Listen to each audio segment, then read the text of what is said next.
Эгерде адилетсиз чечим чыгып мындан ары дагы камакта кала турган болсом, энекем менин жүзүмдү көрбөсө дагы үнүмдү угуп койсун. Үнүмдү мына журналисттер аркылуу жетет деген ишеничим бар. Байкуш апам мени күтүп жаткан чыгар. Балам жейттеп таптуу түрүн каткан чыгар. Бийик күндө уясына апам үчүн бир башкача муңдуу болуп аткан чыгар. Апакебай, балам жакшы камактагы. Аллах буйруп койгон болсо калат баары.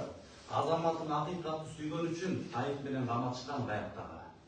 Алсыз болбой, Апакебай көтөр башты. Акпагыдай ачып койгус көздөн жашты. Азаматын өз жанынан артык көргөн, алакандай кыргыз жерде тоону ташты. Көрүнүктүү улуу элдер делген кыргыз, көмүкөйдөн балы тамып келген кыргыз. Көпчүлүктүн улуулугунда өстүргөнсүз, көргөнүмдү айта албасам, элден кыргыз. Чоң рахмат.